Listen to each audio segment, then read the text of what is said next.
Hi everyone, welcome back to the final topic in Texas Government 2306. Today we will be talking about voting, and this is voting in general and also specifically as it applies to the state of Texas. We will start out with the participation paradox. What is participation paradox?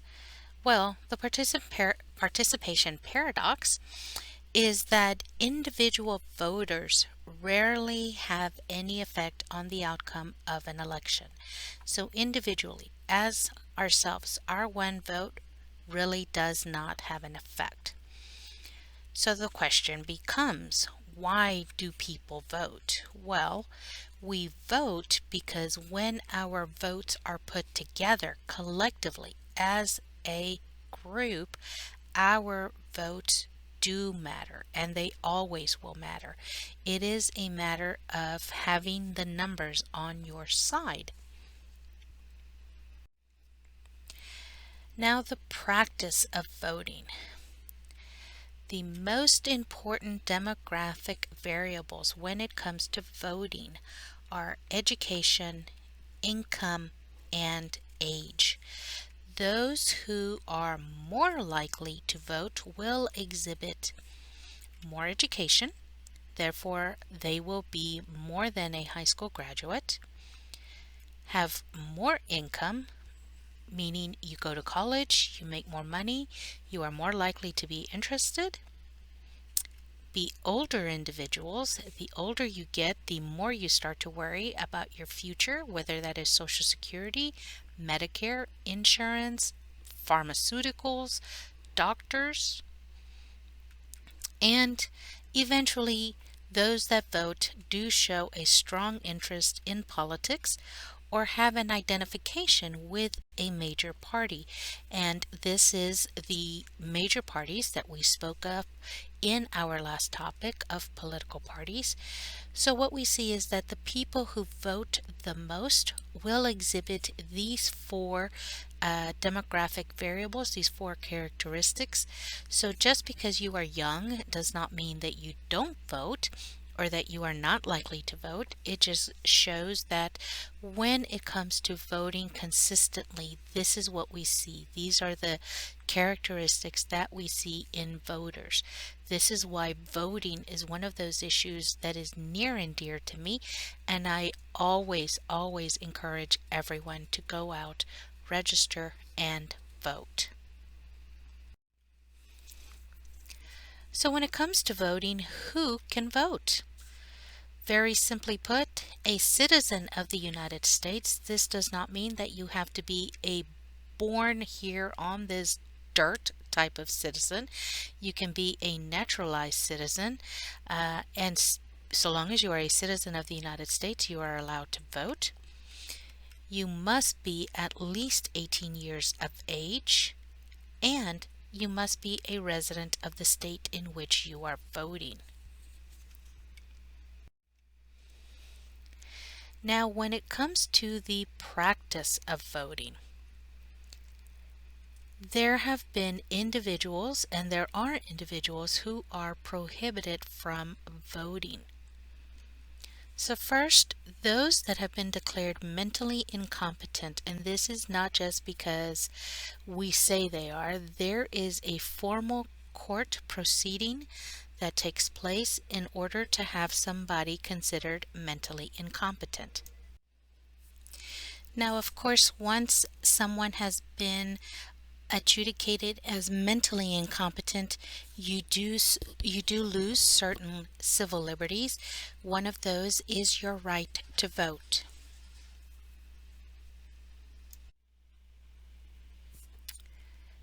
Now, other individuals who do not have a right to vote or who lose their right to vote are those that have been convicted of a felony. And in order to not have the right to vote or to have your right rescinded, it means you have been convicted of a felony and you have not been pardoned for your crime. However, this will last for 2 calendar years from the completion of your sentence. So, if you have been convicted of a felony, it does not mean that you lose your voting rights completely or forever. This is a practice that after 2 calendar years from the completion of your sentence, you can petition to have your voting rights reinstated. Now, in order to vote, a person must be registered with the county in which they reside. But how do you do that? Well, it's very simple. You can register in person or by mail at any time of the year up to 30 days before the election that you would like to vote in. With the general elections coming up in November, you would have to register to vote 30 days prior to the general election date. So if you have not registered, please be sure you register before October so that you have plenty of time to get your voter's registration card mailed to you, and that way you will have that ready to go on election day. Now, the state of Texas has also made it very simple to vote or to register to vote. Now, you can register to vote while renewing your driver's license or your Texas issued ID. And to make it even easier for you to vote, in 1991, the Texas legislature authorized early voting. So this way you do not have to wait until the actual election date. Please use early voting. It is much simpler, it is quicker, and you do not have to stand in nearly the lines that you will see come election day.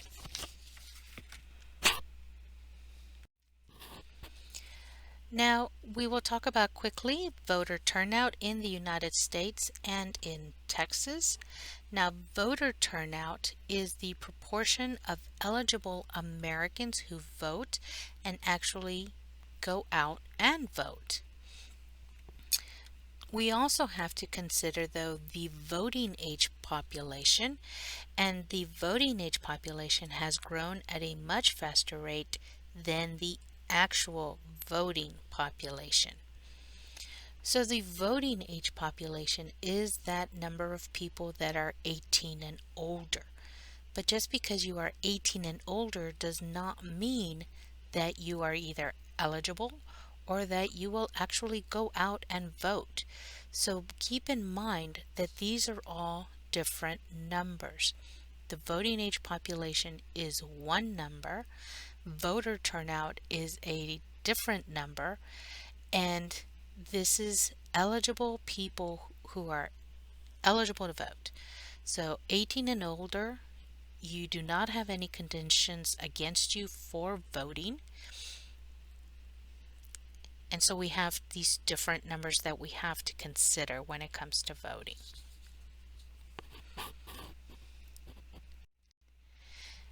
Now, as you can see, this is just an infographic so you can see the types of voting numbers that we have seen. There are times that even though it is a presidential election year, people still will not go out and vote. However, during presidential elections, during the general election for a presidential election year, this is normally when you see the most people go out and vote. People do not have the same kind of inclination to go and vote when it is just your local, state, county, city elections. You do not need to know anything that is on this infographic. It is just for you to look at and see what we talk about when we say that the numbers vary when it comes to election years, especially when it's a presidential election.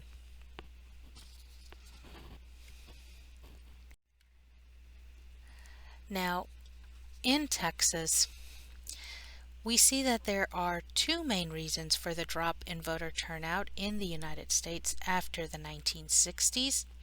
First, the 26th Amendment. This lowered the voting age from 21 to 18 in 1972. And second, the drop in identification with the two major political parties. Currently, 1/3 of all Americans consider themselves independents. And as I mentioned during the uh, political parties lecture, independents are growing in number. So the more that you consider yourself an independent, the more likely you are to really not go out and vote. Why? Because voting is usually down to the two-party system that I spoke of before, meaning there are really only candidates that are representing the two parties. There is no one true independent candidate. If you don't see someone that thinks like you or that has the same considerations that you do, that wants to move forward with the type of platform and issues that are important to you, then you are less likely to vote.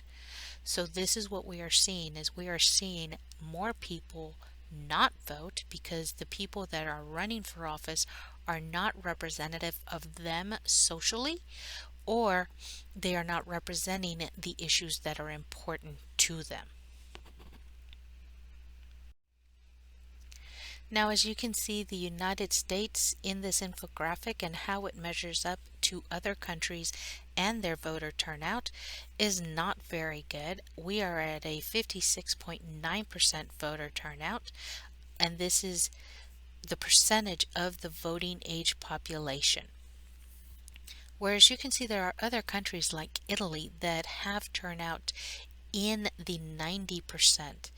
And then there are some that have even less of a turnout such than us, such as Mexico. And those that have less of a percentage of turnout than us, it is because of corruption that has happened in their government and in elections. So people are less likely to vote. But those that have a higher percentage of the voting turnout, look at the countries and stop and think of what their demographics are, what the issues are that are facing those countries, and you can compare and see why there is perhaps such a big difference. Um, if you have any questions on this, of course, feel free to email me or even do a little bit of research on your own. The whole point of this course is for you to think and consider so that you can see how this applies to not just yourself, but to the world in general. Again, here is another infographic for you to look at. These are strictly for your review so that you can see the comparisons. These are the percentage of the voting age population casting ballots. So this means the percentage of the voting age population that actually went out to the polls and cast a ballot. And this runs through 2008. These are like for the first table, and the second one through 2006. Look at the numbers. The further we get, uh, the numbers are lessening and they are changing. So be aware of how these numbers pertain to you. Now, one last thing I want you to notice in these tables that are here, if you will look at the ranking, which is the bottom line of each of the two tables, you can see where Texas ranks when it comes to the VAP casting ballots. In both presidential and non-presidential election years, we are basically dead last in both categories. So, ladies and gentlemen, get out there, vote. It is your right. As I keep saying, if you don't get out there and vote, then your voice will not be heard. Alrighty then. When it comes to the state of Texas, there have, of course, always been reasons for low voter turnout. First and foremost, take a look at our demographics. Remember the numbers that we spoke of when it came to the makeup of the demographics of our state. Not only are we starting to become a majority minority state, but there have always been historical limitations when it comes to low voter turnout in the state of Texas. Some of the reasons for not voting have been poll taxes. There was a time when we would charge a tax in order to allow someone to vote. Of course, this was done because we knew that minorities and blacks in particular did not have the money to pay this poll tax in order to vote. So we used these as limitations. Of course, there was also limitations on women voting. In the state of Texas, as elsewhere in the United States, women were not allowed to vote. It was not until the passage of the 19th Amendment that women gained the right to vote. Some of the other issues were, of course, the use of white-only primaries. Like the poll tax, of course, this was done to keep blacks from voting. It was only open to not just white persons, but white male persons. They were the only ones allowed to vote. Now, moving forward, we also find that some of the other reasons for low voter turnout are involve the military vote. If you are a military or a service member or a family member of a military person, how often do you move? Are you in one location long enough to vote? Most will allow you to vote, most cities and states will allow you to vote in your home residence if you are a military member. But then the problem becomes, how are you voting? You are voting by mail with an absentee ballot. How long is it going to take your ballot to get back to your home residence in order for it to be counted? In many instances, what we find is that military members are not voting because it is not such an easy process. Another limitation has been a long residence requirement. Stop and think, if you move, how long before you can say you are a resident? Most areas and locations will make you a resident once you have been there 6 months to a year. So if you have to wait that long before you are allowed to vote, then a lot of people will not vote. There are some of us that have very transient jobs, so we are constantly moving because of our employers. That also becomes a problem. When are you in one location long enough to vote? It used to be also that you had to own actual physical property. You had to own a home or land in order to be allowed to vote. Luckily, now in the state of Texas, as in the United States, you do not have to be a property owner in order to vote. There are 3 simple requirements: be a resident, be a citizen, and be 18 years old. Nothing else matters. And as I had stated, there was annual registration or early registration. Nowadays, there is not any one specific time period in which you have to register. You can register at any time throughout the year, so long as you register at least 30 days in advance of the election that you would like to vote in. If you register after or too close to the actual date of election, then you will have to wait until the next election cycle before you are allowed to vote.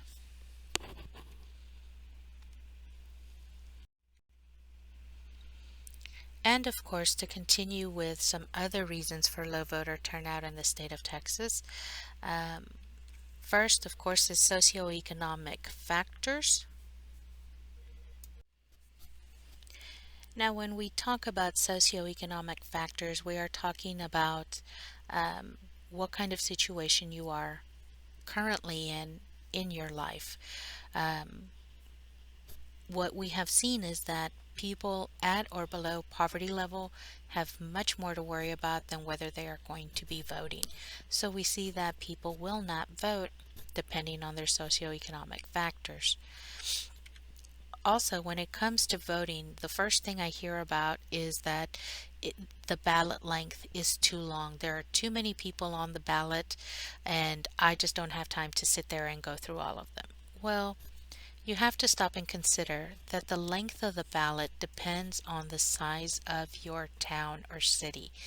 The more people that move into your town or that live in your city, the more you're going to need to help manage that population, whether that be city council persons, whether that be county commissioners, state representatives, or state senators.